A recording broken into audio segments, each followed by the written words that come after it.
Y bueno, pues para empezar con este tema, creo que es importante mencionar que el traumatismo en esta región o en esta zona es, representa uno de los problemas de salud más importantes, porque en esta zona podemos encontrar estructuras esenciales para la vida.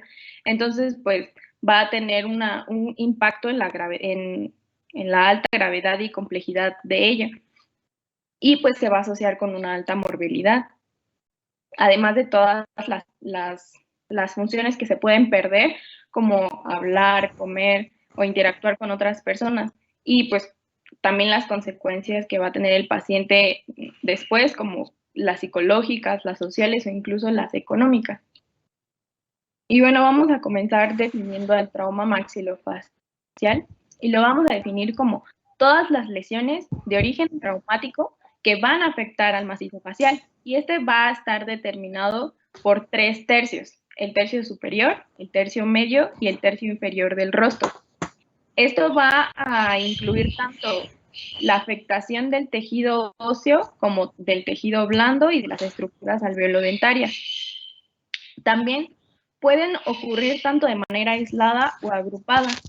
Y bueno, a esto me refiero en que puede ocurrir de manera aislada porque solo puede ser como el puro traumatismo en alguno de los tercios del macizo facial, que no es tan común. Es más común que esté asociada o agrupada a otras afecciones en estructuras por continuidad, como ya sería en el cráneo, por ejemplo, con un traumatismo cráneoencefálico, con una fractura de la base del cráneo.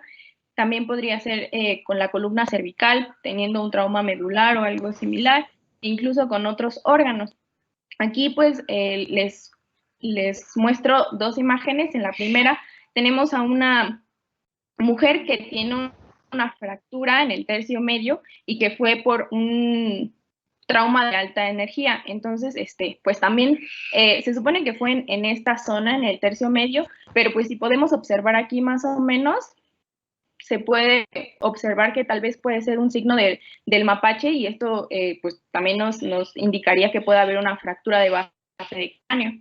Y también podría tener pérdida de líquido cefalorraquídeo. Entonces, pues tendríamos que pensar en esas lesiones asociadas. O aquí, que podemos ver una radiografía de tórax, en la cual en la zona cervical pues se va a observar esto. ¿Y qué es esto? Bueno, es un paciente que a la hora del trauma pues tenía una prótesis dental y la aspiró. Entonces esto pues también nos podría provocar otra lesión, que podría ser una obstrucción de la vía aérea, que pues compromete pues a todo el paciente. En cuanto a epidemiología, pues la prevalencia entre mujeres y hombres va a ser de 1 a 3, es decir, es mayor en hombres. También va a haber una mayor prevalencia en la población de adultos, más que en los pediátricos. En los pediátricos va a predominar el trauma alveolodental. Y pues esto va a ser porque pues en los pediátricos vamos a tener, o ellos van a presentar una mayor plasticidad en su esqueleto facial, y esto se va a ver reflejado en que van a tener una mejor absorción de las cosas traumáticas, que ahorita lo vamos a mencionar más adelante. Y bueno, se ha visto que el rango de es entre los 20 y 45 años, pero pues realmente se puede presentar a cualquier edad. En cuanto a la etiología, va a variar dependiendo de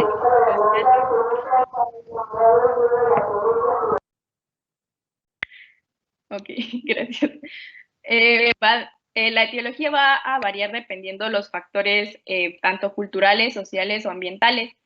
Y dentro de las principales causas, pues vamos a encontrar los accidentes de tráfico, y se ha visto que pues el trauma maxilofacial es muy frecuente cuando el paciente o el pasajero viaja sin cinturón de seguridad, y entonces pues es arrojado contra el parabrisas o contra el tablero del vehículo. También se va a ver en violencia intrapersonal o doméstica.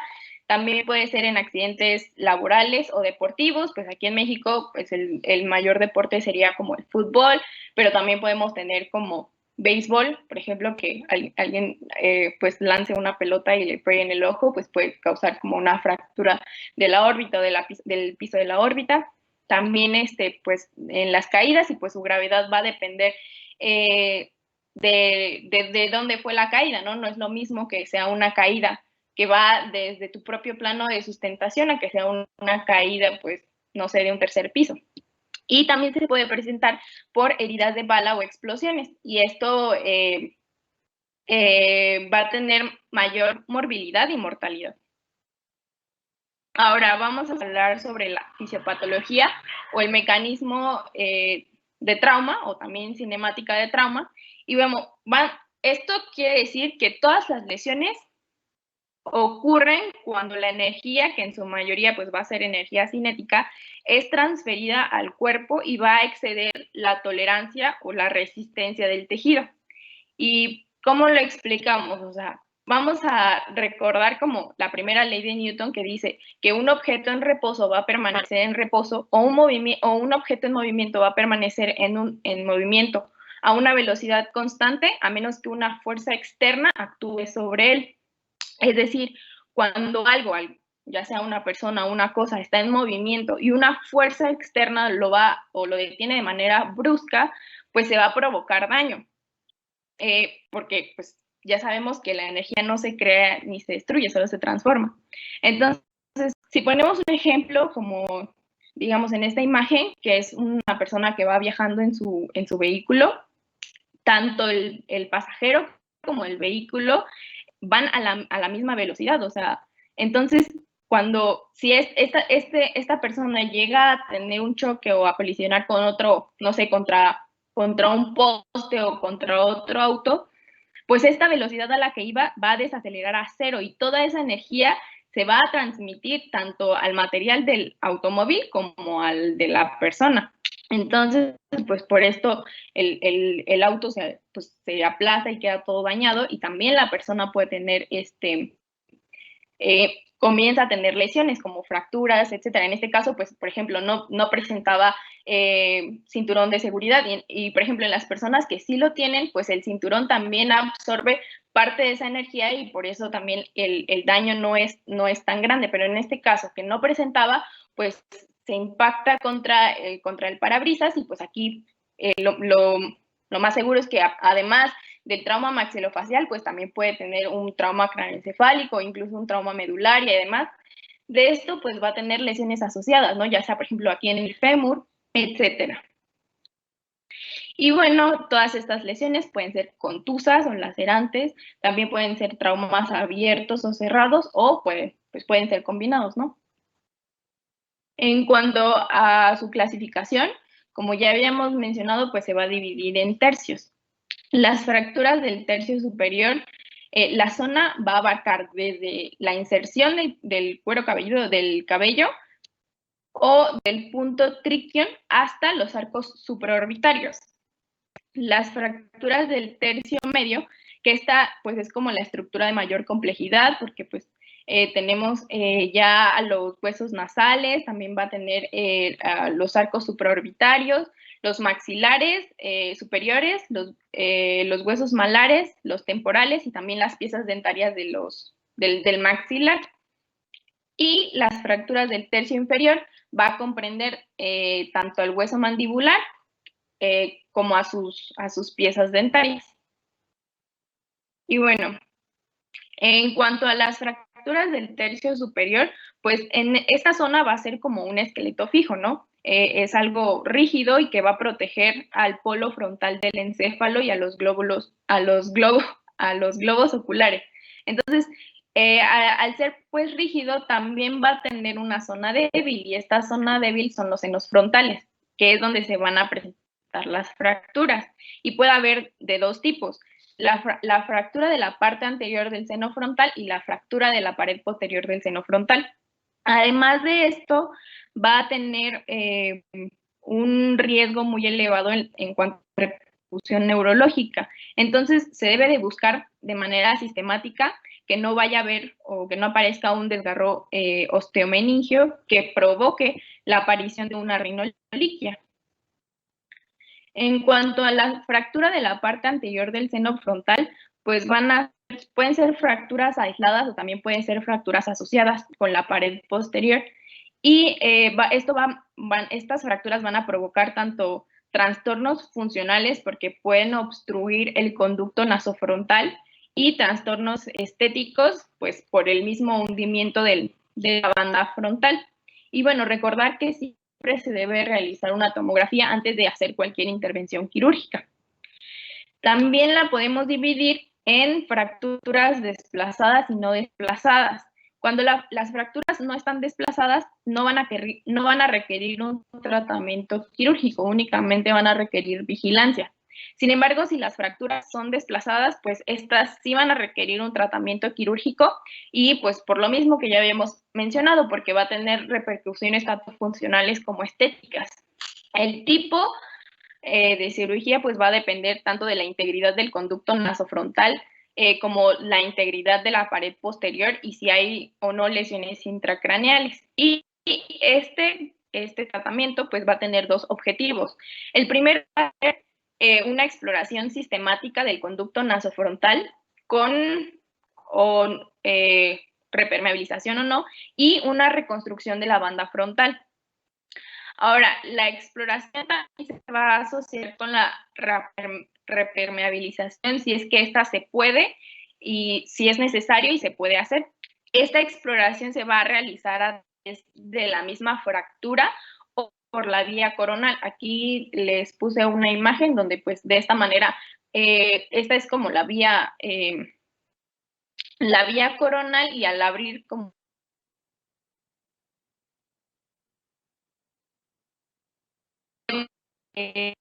tanto la fractura como la permeabilidad del conducto nasofrontal, y si este no está permeable, se puede pues, permeabilizar a través de una sonda de silicona por vía endonasal y se va a dejar colocada al menos 3 meses. Sin embargo, esto va a tener como consecuencias que son las estenosis y las recidivas van a ser muy frecuentes.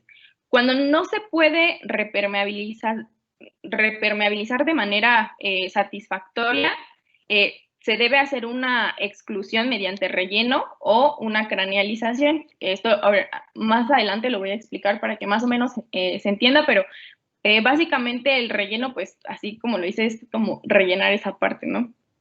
En cuanto a la reconstrucción de la banda frontal, se va a realizar después de la exploración del conducto nasofrontal. Y bueno, los fragmentos se van a reducir de manera progresiva y esto va a ser a través de ganchos de pequeño calibre y la contención se va a llevar a cabo por ligaduras de hilo de acero 2 de 10 o 3 de 10 o con algunas microplacas y tornillos. Y bueno, en caso de que haya alguna pérdida de sustancia ósea, pues se va a tener que realizar un injerto óseo. Ahora, si tenemos una fractura en donde la pared anterior no tiene, si es una fractura de la pared anterior, pero no está afectada la pared posterior y tampoco está afectado el conducto nasofrontal, pues únicamente se va a realizar una reconstrucción de la pared anterior. Si es una fractura de la pared anterior y el conducto nasofrontal sí está lesionado o está obstruido, pero no hay lesión de la pared posterior, entonces se va a hacer una exclusión del seno frontal con una obliteración del conducto nasofrontal y después se va a hacer una osteosíntesis de la pared anterior. En esta imagen, pues tenemos que es una fractura de la pared anterior del seno frontal. Aquí tenemos su tomografía. Es una tomografía computerizada en un corte axial. Y en esta imagen, pues ya tenemos la reconstrucción de la fractura mediante osteosíntesis. En cuanto a las fracturas de la pared posterior del seno frontal, van a tener un mayor riesgo y esto va a ser debido a que tiene una relación más directa con el endocráneo. Entonces se pueden presentar fracturas conminutas, también se pueden presentar fracturas desplazadas o una combinación de ambas. Y pues también tiene un riesgo elevado de un desgarro osteomeningio. En cuanto a la clínica, se va a observar depresión ósea a nivel del frontal, equimosis, también anestesia supraorbitaria, crepitación a la palpación y en algunos casos se puede observar rinorriquia.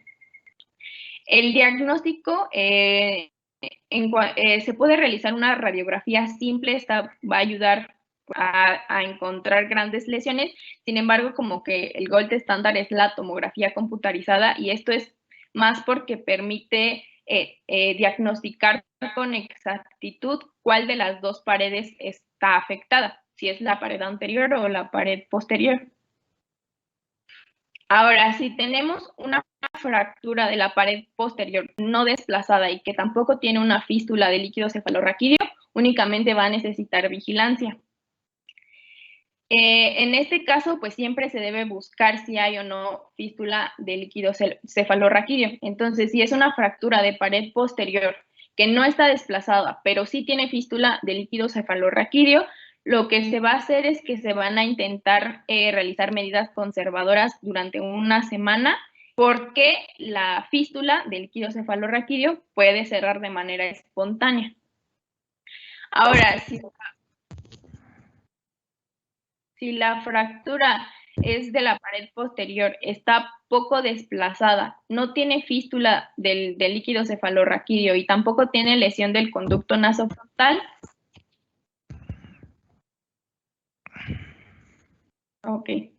No tiene, iban a hablar, no tiene lesión del conducto nasofrontal, pues únicamente se va a necesitar vigilancia, se va a hacer una exploración, puede hacerse una reducción y también se puede intentar realizar una exclusión sinusal. Esto va a depender pues mucho del médico. Ahora, si es una fractura de la pared posterior que está muy desplazada, también tiene fístula del líquido cefalorraquídeo y también hay lesión del conducto nasofrontal, entonces aquí ya podemos ir pensando en una intervención neuroquirúrgica para realizar una cranealización del seno frontal. Y pues también, como les había mencionado, las fracturas también pueden estar asociadas, es decir, de ambas paredes. Entonces, si es una fractura de la pared anterior con la pared posterior, pero ninguna está desplazada y no hay rinoliquia, entonces simplemente es vigilancia. Y si la fractura es de la pared anterior y de la pared posterior, ambas están desplazadas y con lesión del nasofrontal, entonces también se realiza una cranealización y si no hay rinorrea del líquido cefalorraquídeo se puede considerar un relleno. Ahora, aquí tenemos, bueno, les voy a explicar un poquito más sobre la cranealización. Aquí tenemos un paciente que acude como por secuelas de una fractura no tratada. Como podemos observar aquí se ve como muy bien el hundimiento del frontal. Y lo que se le realiza pues es una cranealización del seno frontal. Esto se va a llevar a cabo o se va a realizar a través de la vía coronal, que en una imagen anterior ya se las había enseñado, era como un dibujito, entonces les abren aquí en esta parte para pues ir exponiendo todo. Se va a hacer una craniectomía bifrontal de la duramadre subyacente. En caso de que haya algún desgarre de la duramadre, simplemente se sutura. Y, por ejemplo, en este caso, si hay pérdida... Si se puede suturar, se sutura, y si no, se le pone un parche. Bueno. ¿Sí? Bueno. Sí. ¿Me escuchan? Sí, doctor. Si se puede, en este caso, como ya es un paciente crónico, hay veces que se fibrosa y muchas de las veces al hacer el afrontamiento. Bueno.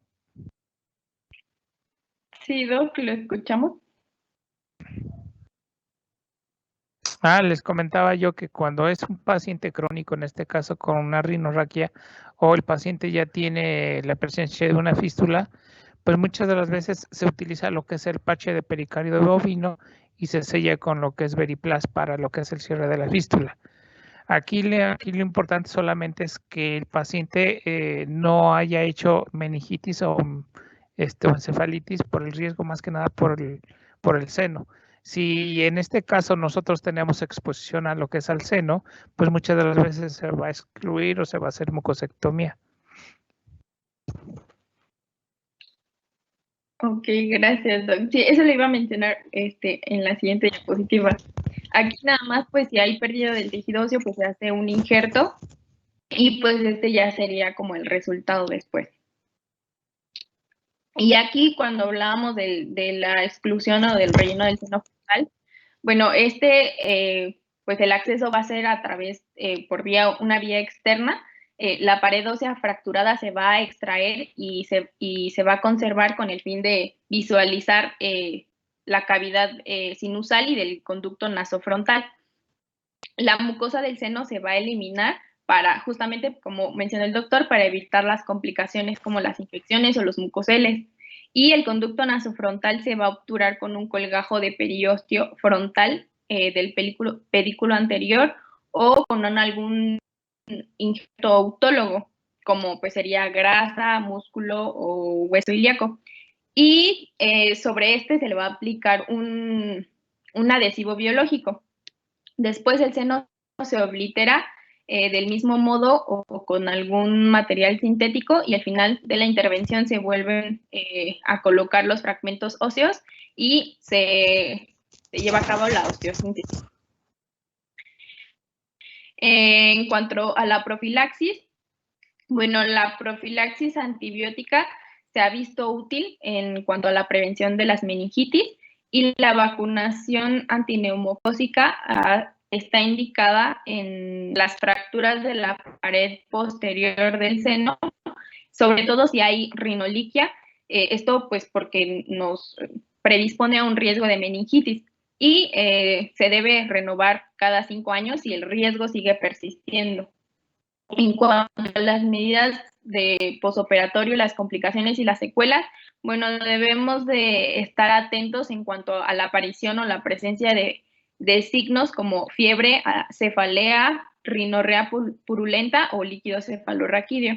También se deben de evitar las maniobras de Valsalva, como pues sonarse la nariz muy fuerte y así. Y por ejemplo, también para ir al baño, las personas no deben estar estreñidas y pujar y así, entonces se les da un tratamiento de laxantes por 10 días. En cuanto al riesgo de las complicaciones, pues podemos tener tanto a la sinusitis como al mucocele y esto va a depender de la gravedad de las lesiones, sobre todo si hay como una lesión en el conducto nasofrontal y pues muchas veces por esto se hace la exclusión para eliminar toda la mucosa y que no haya como si hay las fístulas de líquido cefalorraquídeo también se pueden producir de manera secundaria y complicarse a una meningitis. Por eso se sutura. Y en cuanto al control clínico, se le hizo una tomografía, bueno, se le realiza una tomografía un mes después cada 6 meses en el primer año y después se hace un control anual. Esto es porque, pues, incluso tiempo después del traumatismo puede seguir habiendo complicaciones. Ok, en cuanto a las fracturas del tercio medio, van a comprender la zona que está situada desde los arcos supraorbitarios a las caras oclusales de las piezas dentarias del maxilar. La siguiente.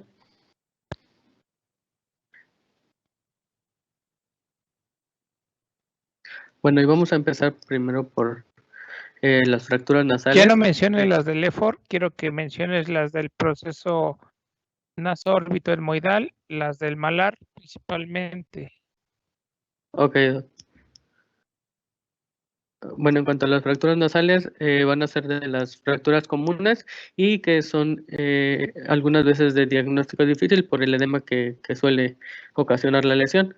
Y también estas fracturas van a tener pues secuelas estéticas algunas veces. En cuanto a la clínica, principalmente vamos a encontrar epistaxis, asimetría nasal, edema en la región frontonasal, dolor local, puede haber crepitación en caso de que haya una fractura conminuta de los huesos nasales y enfisema. En cuanto al diagnóstico, pues va a ser principalmente clínico y por exploración física, pero vamos a obtener una confirmación diagnóstica por medio de una tomografía. Y también nos va a servir para poder observar las estructuras vecinas y si hay compromiso o no del hueso etmoides. También nos podemos apoyar de una radiografía lateral de los huesos nasales o una radiografía de Waters que es de los senos paranasales. Y en cuanto al tratamiento, pues de urgencia vamos a tener que principalmente controlar la epistaxis mediante tamponamiento nasal, que va a ser anterior o posterior. La siguiente.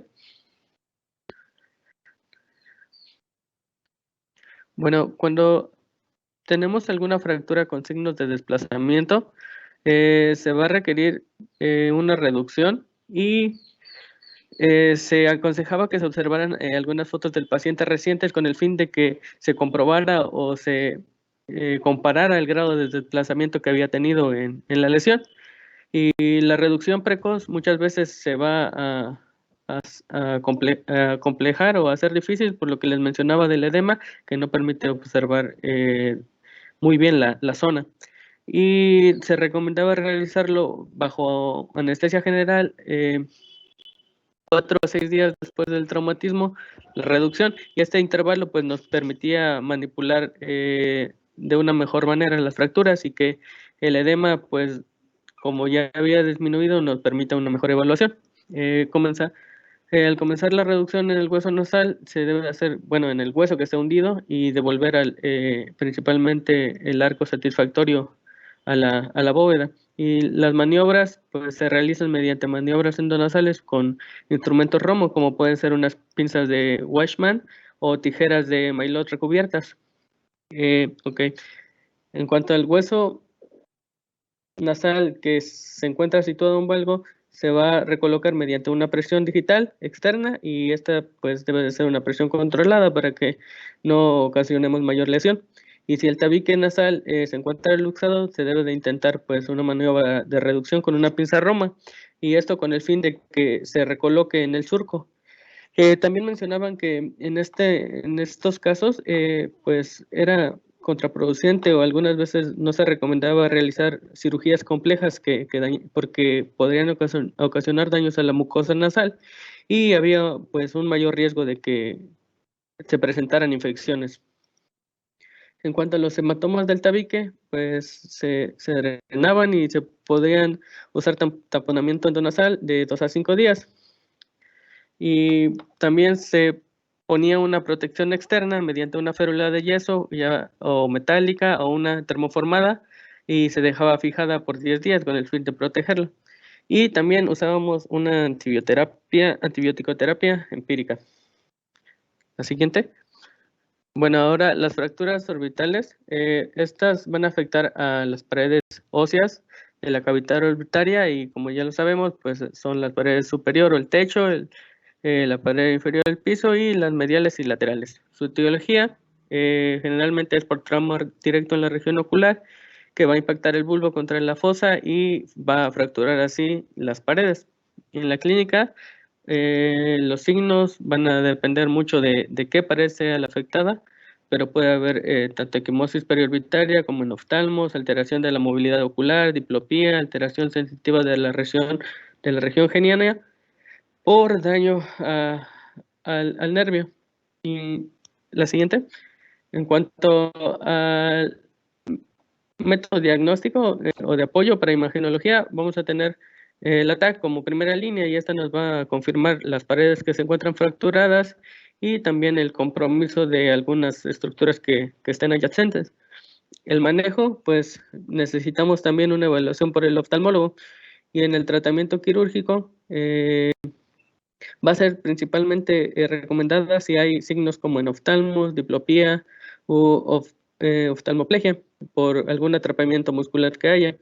Y también si hay alguna herniación de las estructuras periorbitarias a cavidades vecinas, como puede ser el seno maxilar.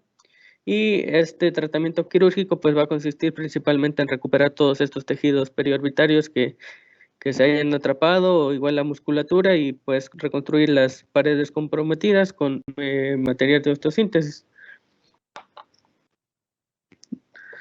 En cuanto a las fracturas del piso de la órbita, se va a tener presente principalmente hallazgo de un trastorno oculomotor y que puede estar o no asociado a diplopía clínica. Y esto se va a comprobar mediante una prueba de Lancaster-Hess, que es un estudio en el que se miden los ángulos de movimiento del ojo y pues ver si está reducido o no el movimiento por algún trastorno oculomotor. También la presencia de enoftalmos. El tratamiento pues se realiza de forma urgente y debemos de realizar también una tomografía para evaluar pues la magnitud del daño. La vía de acceso pues va a depender mucho del cirujano, y la reducción del piso se va a realizar con distintos tipos de materiales, como pueden ser injertos óseos autólogos, que puede ser algún hueso de la bóveda, hueso ilíaco, paredes anteriores del seno maxilar, y también se puede realizar por cartílago autólogo, o materiales reabsorbibles como placas de polidioxonona, o materiales no reabsorbibles como placas de titanio o de silicona. Y en cuanto al tratamiento quirúrgico, va a depender mucho si hay o no una repercusión en ya sea funcional o modificación del volumen de la cavidad orbitaria. Y bueno, en estas imágenes les presentamos algunos materiales con los que se hace pues el tratamiento quirúrgico, y tenemos el injerto autólogo, una lámina de silicona, o se pueden usar también algunas mallas de titanio. En cuanto a las fracturas del complejo naso-orbitalmoidal, estas van a estar asociadas generalmente a traumas de mayor magnitud y siempre se deben descartar cuando hay un trauma en la región nasal. En cuanto a la clínica, pues observamos aplanamiento del puente nasal, algunas equimosis orbitarias bilateral, generalmente en el polo medial, y puede haber telecanto traumático porque hay una desinserción del canto medial por el trauma. En la imagenología, pues de elección, siempre es la TAC, y pueden ser cortes axiales y coronales. Y en el tratamiento, pues podemos usar el tratamiento quirúrgico si la proyección de la pirámide nasal está alterada, o también si hay telecanto, y lo que se debe de buscar es restablecer principalmente la proyección nasal y reinsertar el canto medial para reconstruir las paredes mediales si son necesarios. Y podemos usar también materiales de osteosíntesis. Y tratar de reparar lo que es el sistema lacrimonasal. Ok, y bueno, en cuanto a la reducción de la pirámide nasal, se va a realizar por vía percutánea mediante la tracción instrumental de suave y continua.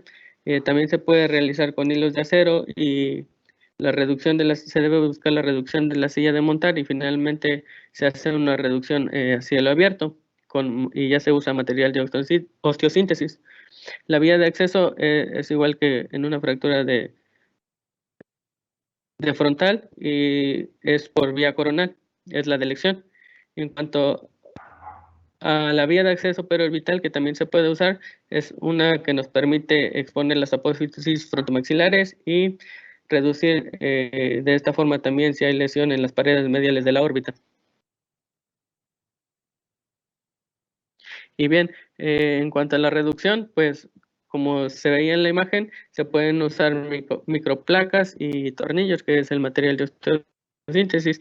Y si hay fractura de los huesos nasales y es conminuta y no se permite la reconstrucción pues adecuada, se puede poner un injerto óseo en punta para que se conserve la forma o el volumen y la pirámide nasal.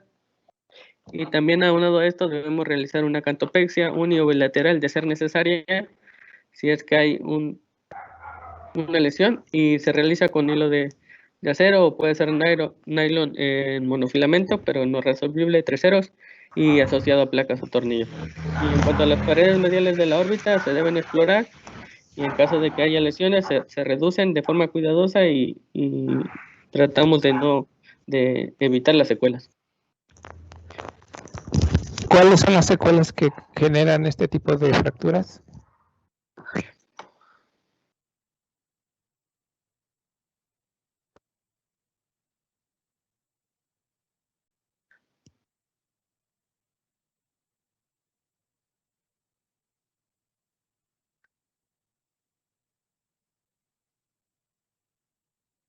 Hola, hola.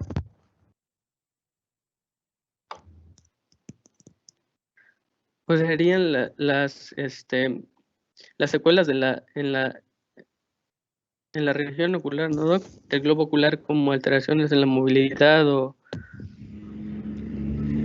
Tosis palpebral, epífora, infecciones frecuentes por obstrucciones del conducto y a veces cuando no llegan a hacer una buena corrección, telecanto traumático.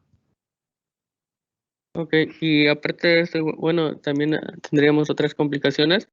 Bueno, y son principalmente cuando hay fracturas en las que la pirámide nasal se hunde, pues, entre las estructuras etmoidales y las apófisis frontomaxilares se rompen, y esto va a agravar, pues, la retracción de la pirámide. También puede haber desgarro óseo frontal y así también rasgar la dura madre. Y el tratamiento, pues, también va a cambiar y va a depender si hay fuga o no del líquido cefalorraquídeo, y también va a necesitar una intervención de un neurocirujano. Y se puede presentar ausencia de fuga o fuga confirmada, y si hay riesgo de fuga, pues primero se necesita una intervención neuroquirúrgica y después ya realizar la intervención del maxilofacial.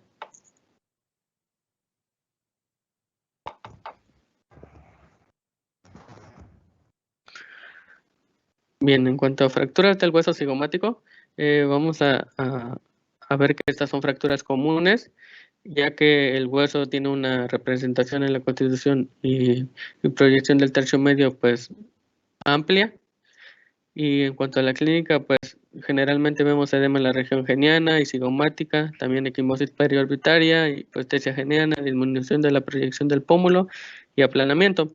Y esto también, o esta fractura nos puede generar trismus, que, como recordamos, pues el macetero va a estar insertado en el cigomático, y al fracturarse el hueso cigomático, pues el músculo macetero se contrae y disminuye la apertura bucal. También el colapso del arco cigomático o el desplazamiento del hueso, pues puede causar un atrapamiento de la rama de la mandíbula. En cuanto a la palpación, vamos a encontrar, pues, escalones óseos, las suturas frontocigomáticas, en el reborde infraorbitario, en el proceso cigomático alveolar y en la región del arco cigomático.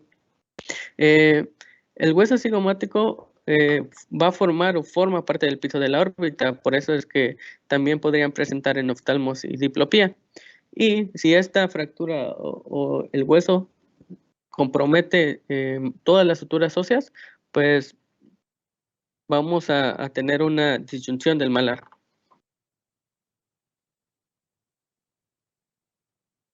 Ok, en cuanto a la disyunción maxilocigomática, vamos a tener que tomar en cuenta dos repercusiones, que va a ser la funcional y la estética. En cuanto a la funcional, va a haber trastornos de motricidad ocular por incarceración o atrapamiento de la grasa orbitaria y del músculo recto inferior, lo que nos va a ocasionar una diplopía vertical, y con la mirada hacia arriba también puede presentar enoftalmos, hipoestesia orbitaria y limitación de la abertura bucal.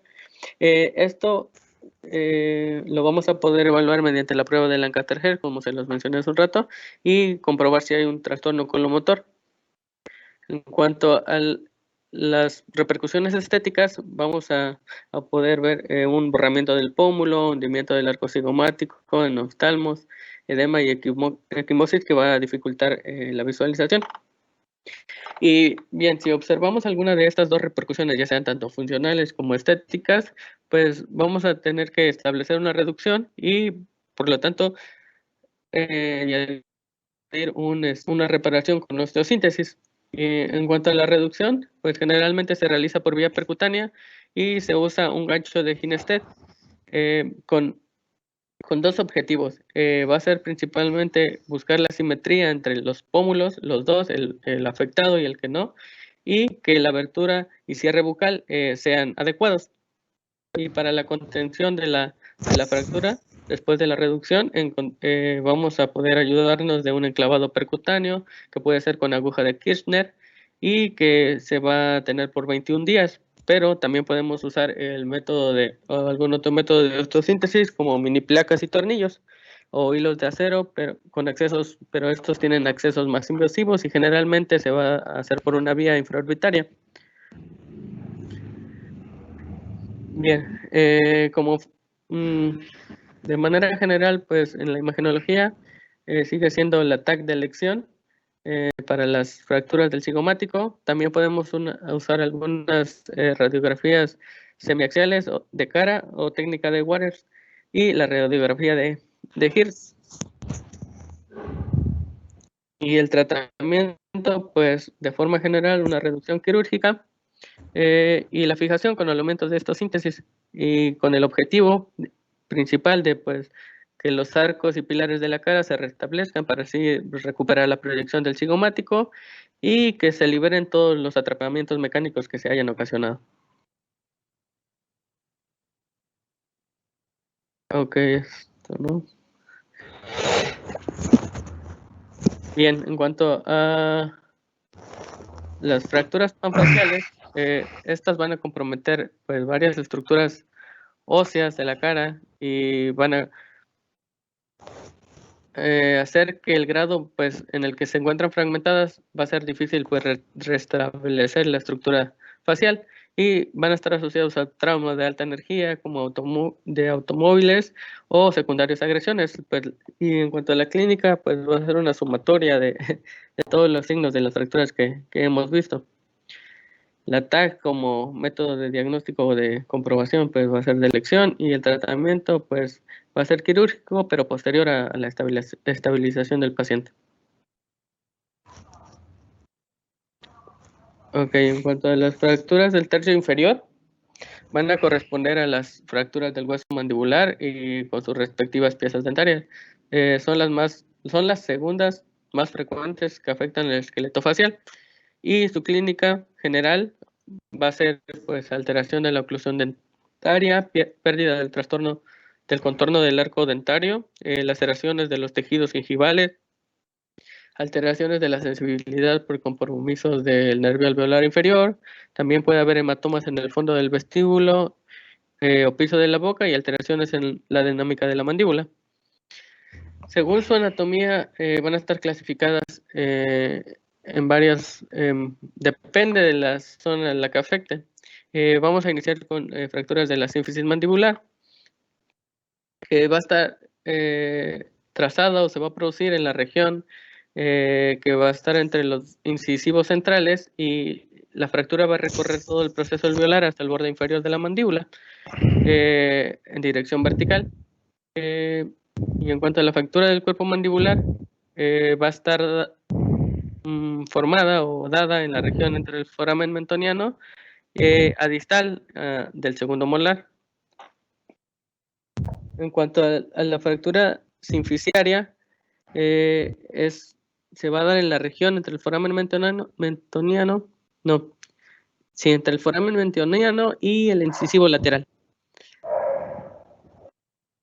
Ok, y en cuanto al tratamiento de las fracturas sinfisiarias, vamos a necesitar principalmente un bloqueo maxilomandibular que se va a dar por 6 semanas y se puede hacer con elásticos o con hilos de acero. También se puede usar ligadura y con hilos de acero, que va a ser semirrígido este método y aún así va a requerir un bloqueo maxilomandibular prolongado. Otra forma de reparar esta fractura es mediante un tornillo cortical que se va a poner en la base de la mandíbula y mediante un acceso percutáneo, que va a ser principalmente vestibular inferior.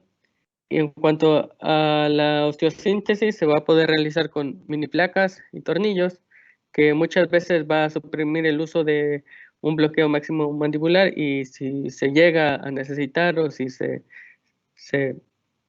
pone, va a ser por menos tiempo, que generalmente sería de 8 a 10 días.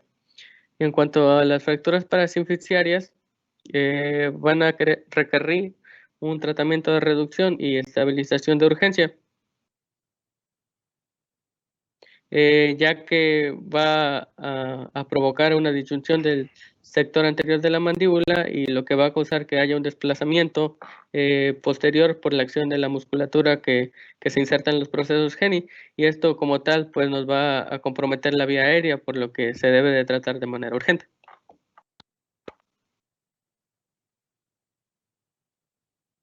La siguiente.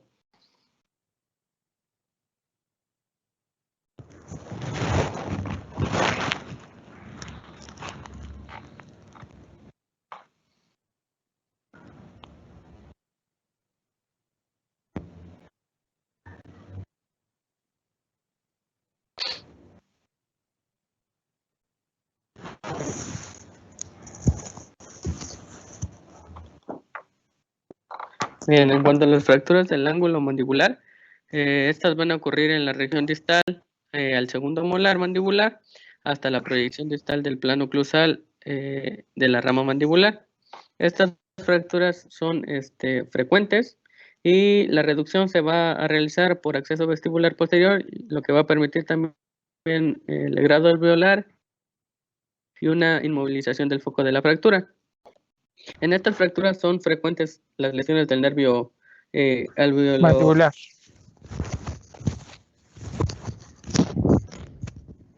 Ok, que es rama del maxilar y del facial, pero se dan porque hay un atrapamiento del nervio.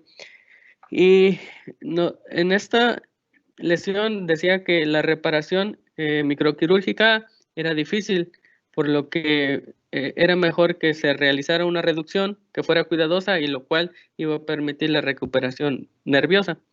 Después de la reducción también era necesario poner un bloqueo maxilomandibular, ya sea con ligas o con hilos de acero, y esta se iba a tener por 6 semanas y se iba a añadir en otro caso se podía usar el material de osteosíntesis, ya sea con placas y tornillos que se iban a poner sobre la línea obliqua externa. Este tipo de fracturas son muy comunes por los dentistas, cuando realizan osteotomía o desgastan el hueso y con movimientos laterales extraen la pieza. Y es frecuente verlos en este tipo de procedimientos. En cuanto a la fractura de la rama mandibular, esta se va a extender horizontalmente a través del borde anterior y posterior de la rama y va a recorrer verticalmente de la escrutadura sigmoidea hasta el borde inferior de la mandíbula. En la fractura de la rama maxilar se va a realizar la reducción de la fractura por acceso vestibular inferior paramedial y después se va a usar también un bloqueo maxilar mandibular por 6 semanas, y de igual forma se pueden usar elásticos o hilos de acero. Y posterior se va a usar también material de osteosíntesis con microplacas y tornillos, que en este caso mencionaba que podría ser una placa simple subapical a nivel de la rama horizontal. El siguiente.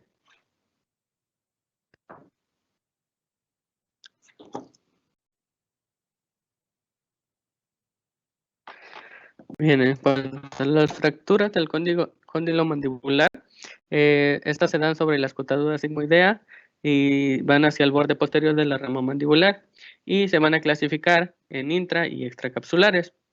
Estas fracturas van a ser de acceso más difícil y pues la osteosíntesis no tiene tan buenos resultados en esta zona. En fracturas que no están desplazadas y no hay repercusiones en la articulación, pues no van a requerir un tratamiento quirúrgico. Lo único que se les va a hacer es una vigilancia estrecha y que la alimentación posterior al trauma sea blanda. Y en cuanto a las fracturas desplazadas, pues se van a tratar de forma funcional o con cirugía, con un bloqueo maxilomandibular igual con osteosíntesis.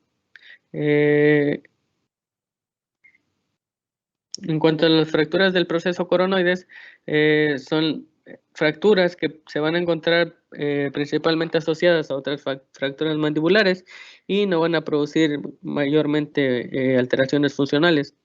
Generalmente pues no necesita un tratamiento con cirugía, y un medio invasivo en estas lesiones o en estas fracturas va a tener un mayor riesgo que el beneficio. Y pues lo que podemos hacer es rehabilitar, ya que pues va a existir el riesgo de que haya una limitación de la abertura bucal. La siguiente, ok. Bien, de manera general, en las fracturas del tercio inferior, pues, vamos a tener como imagenología principalmente a la ortopantomografía o radiografía panorámica, pero también podemos usar la TAC. En cuanto al manejo inicial, pues vamos a estabilizar los segmentos mediante la instalación de los arcos dentarios o los bloqueos maxilomandibulares. El tratamiento pues depende siempre del rasgo de la fractura, del grado de desplazamiento, de la alteración funcional o de las necesidades de reincorporación a las actividades de cada paciente. Y puede ser, como pues lo estuvimos viendo, una reducción cerrada o ortopédico o una reducción abierta ya con tratamiento quirúrgico. Y en la fractura parasinficiaria se debe realizar principalmente tratamiento de reducción y estabilización de urgencia, porque como se los mencionaba, se iba a hacer un atrapamiento del nervio y también podía haber la musculatura ocasionar que hubiera compromiso de la vía aérea.